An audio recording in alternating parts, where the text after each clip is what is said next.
que Coran est pour que le royaume de Jésus et le dit à la table à la mousse la qui pas au lobby. Mais le prophète appelle ça qui le mieux depuis pour confirmer en gros dans le pays la répétition est la mère des sciences. Et vous dites que le prophète a yéba qui a un zamba yéba qui a un autre yango atindeko. Si on a dit tout comme musulman que ça, mais on y est sur les musulmans bah quoi qu'ici bah ni principe de les musulmans ont se contenter à 20 000 tapis. Subhanallah, subhanallah, subhanallah. Yanan, yanan, yanan, yanan. Et ça m'a fait penser mais oh ya malamu zali même Coran mutaza zote la boye.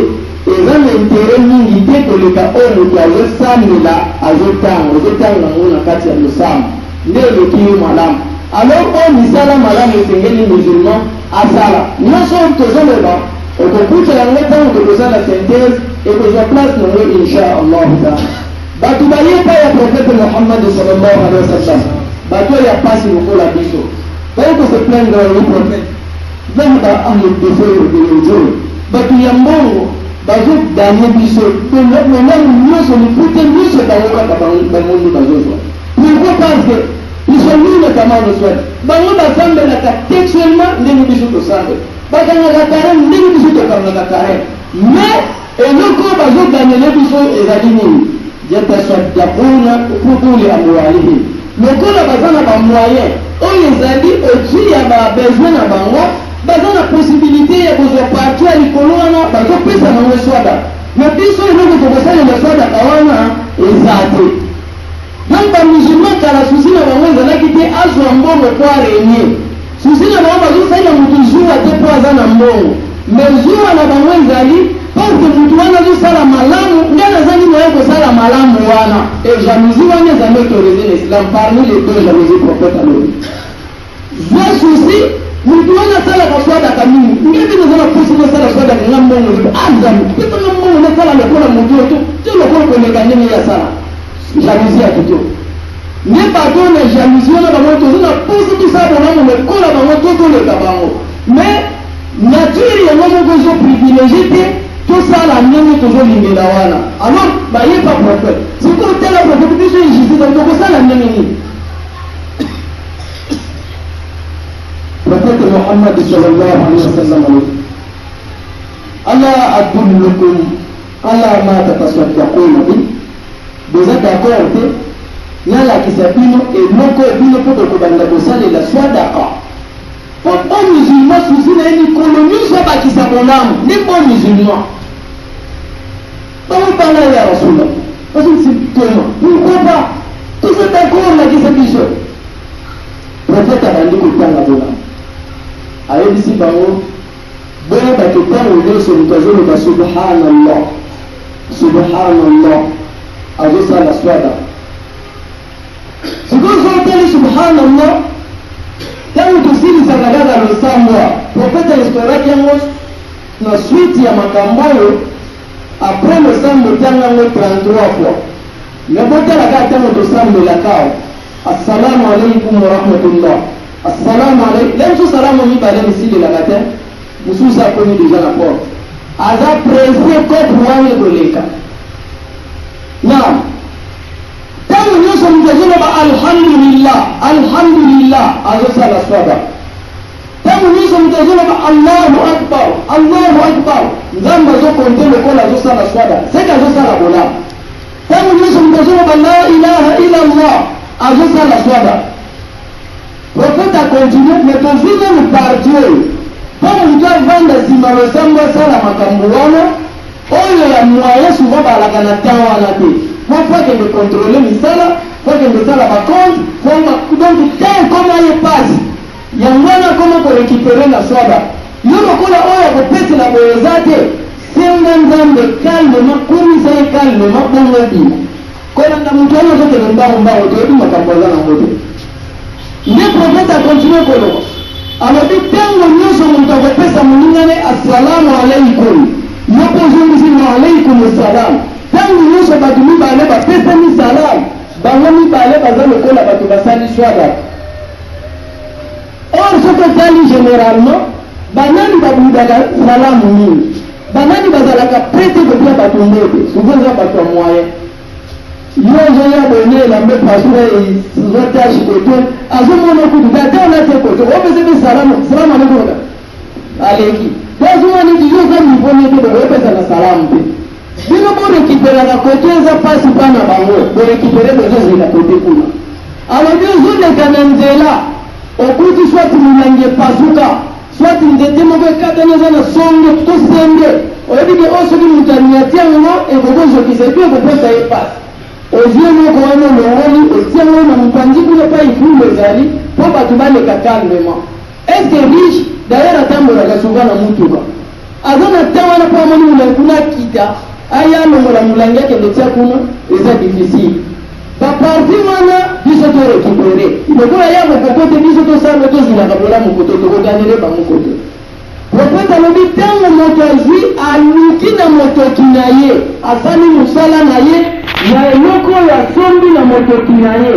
abandi kolia eloko ezali halal neti biso toleka mingi kukulozi tango ozoza biloko yango matiso kotisi yango na monoko na yo limesi eloko ya halal ndamba komeni elokolo osali swada bato banamokama deja ate kozokisa lobi tango moto azali kosala rapport sexuel na mwasi na ye légitime mwasi ne ya halal moto wana nzambe azokomela ye lokola azali swada bato balengi elekede profe moto azosepelisa bilengi na ye moko baki mkokomelesi mwanamo lokola azali swada yawa bizi nzambe aza juste soki eloko wana ezalaki interdit moto asali yango alimekazwa lisumu alimekazwa tumu lokola eza kote ya masumu te soki asali yango impose aliputa donc lelo administration lobi soki otie sanction négative soki atie sanction positive nde islam niyebelaki makambo wana kala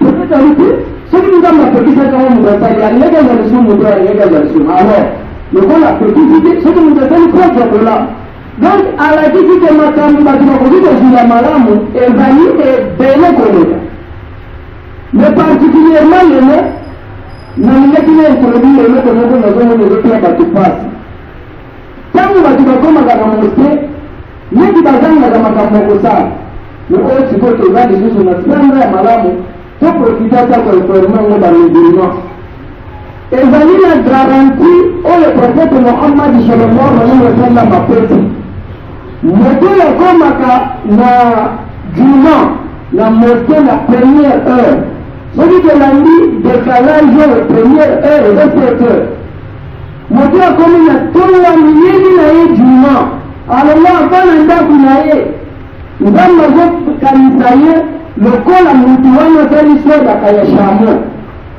donc azali mosala monene azali sodaka ya shamo nzambe akomeli ye liputa ya ndenge wana parce baange bamielaka avant na porte ya moto mokolo ya juma Niku moto wana yaki 7 heures ou bien que moto ya koyana deuxième heure aza lokola moto azali swadaka ya ngombe tozo lokola moto wana yo 8 heures nzambe akomeli lokola azali swadaka ya ngombe oyo koyana troisième heure azali lokola moto azali swadaka ya mene tomoni lokola yo na 9 heures oyo koyana 10 heures azali lokola moto asali sodaka ya soso tomona lokola moto wana 10 heures sodaka ya soso donc banda mpe tokuti ezosala nini ezokitaka oyo koyana 11 heures azali lokola moto asali sodaka ya litre ya soso ntango tokomaka 12 heures ele ntango imamu akoya kokota ntango kaka imamu amati mimba baange oyo babandaki kokoma bakangi bakaye na bango bazokomela bango mpe bakosi balanda mateya to batelemi balanda mateya bakokoma susu te donc nikombake ntango imamu sa mati kaka na mimba assalamu alaikum bakokomela sumoki te etambolino juma mais bolamu wana ya baexcédent yo ozwi te yango wana mpo bato baya avant siko mentalité erenyaki ezotinda bato lisusu mbani na révolte pozo biloko erenyaki tozalaki na momesano na mboka na biso il faut tobandi soki 11 heures moto moko teya 12 heures imama mati abandi kosala kotoba mais lokola ati omaka réforme ezalaka bato ate leloko bozosala bozula te ezala te kobanda na théâtre peti kui basokabe ezala te komo bozokosa biloko awa mpe tini ekotelaki bato mingi bayebi te mais oyo badeja mpe metana ekota bazali ntango amonani na banzela bato bakolekela mateya lelo ekomi mingi bacentre ekomi bamoske ekomi ebele baconférence ekomi osalama bamadrase ekomi lite bato baza sikoyo na mwa mingi na baradio mene ezali te bato baza na ntango oyokama te osike eloko ezala ndenge profete atikelaki yango eloko wana kolongwa nango na kisasa presque bamoske mingi se lengede erevolite bato bamezenaki nango ekopona kolakisaka eloko ozisala ole baozimisi batitamo yoka mateya sikoyo kote bandaka kutu banaliyo 12h20 biso mpe tokoyalaka na 12h20 même premier jour de ça motusi wa bato bayaka na 7h na mosko profete akuni tike nzambe akofuta bango lifuta lokola basali swadaka ya charme eske banda kala eza na moto abandaki kotele na mosko banda 7h mpo bato bakoki koya 7h par rapport ya oyo towuti koyo bato bakoki koya 8h bato bakoki koya 9h ntango bakoya wana lokola mateya eza te bakovanda balali na bango kaka boye lokola mateya eza te na 7h ezali mabe bato baya mote na 7h te donc mokola juma tengeli moto aya avant dayere ibada ya juma ebandi bando eza na ndako na yo parce que mpona profete mohammadi sallallahu alaihi wasallam mokolo wana te osukolaka te ezali malamu osukola nanu na ndako na yo soki oza na elamba ya kitoko nata yango profete abi pembe nde eleki malamu nsima ndenge bacouleur ezodimine ti okende soka na noir soki oza na parfum ya kitoko pakola yango soki okokopesa mpe sodakata mpe baninga pakola mpe baninga kobanda na ndako na na nui ya kutu wana ya kolamuka vendredi soki otangaka kola tanga lisusu mingi koleka ntango koya na nzela oyo tikali kozala application na ndako nde obandi koya na moske ntango kokoma na moske nde ebandi makambo oyo soki okomi ntongo boye nzambe afuti yo boye ozofuta mapamba te parce ntango kokoma awa okoya te kokroise maboko te na moske eza esika place ya bamasolo te eza place ya soki babazar te ya kozala ya koyingana te eza place ya ibada ntango moto akomi awa bomona bakakora totiaka awa soki mpona eza batianga kora bayebimisa kora bapesi banga kotanga kora na yo otanga mpe mpona baatitude ozotanga mpo na yo anga lokola arati mpe bakatona yo otanga ya français poliki ya français ozotanga mpo osalaki journal te ozotanga mpo omedite makambo ezomona wana soki omoni wana mwaye te tolobi awa duha esalamaka na avant midi sala duha na yo ozali na kwana ya allahu akbar ozali duha na yo ozili so bandi kokumisa nzambe subhanallah subhanallah subhanallah alhamdulillah alhamdulillah allahu akbar allahu akbar la ilaha nyonso oyo ntango ozosala ngo nzambe azokuta yo tingonga wana kokoka imamu amati yesu ozibolamu ebele alobakisi ya juma esili oyo ndekisaliza ya rajab tomekanano kotolisabizaleli wana olonga na ndako na yo 9h okomi na moske olivandi zinga libanda même sosali na masulu mosusu obandi masolo eza mpe ya nzambe te même susu mpe ya malamu te obeti masolo ti soki ezika na kati mama oyo assalamu alaikum warahmatullah yoye kokoti astafurullah ozali kozali baange bakanga bakaye sima yo ya kokota ozosala perte ntango yo longo na ndako elobi na te juma intention na longoli avenzali mpona zwa bolamu nini okozila bolamu wana libanda te baange batelemaka na porte ya moske ntango okoti bakontike yo okoti na moske nde bakoni bolamu nayo donc ezali malamu mingi eya avant esalisa ya rajab parmi bolamu nango parmi makambo malamu tokosala tozwa beéducation makambo nyonso mikili to toyebaka te eza malamu to amplifiani na ntango ya ramadan to ya rajab même tokokaka te tokoka yango inchallah waqulu qawli hada واستغفر الله لي ولكم واستغفره عني وعنكم وسائر المؤمنين فاستغفر الله انه هو الغفور الرحيم.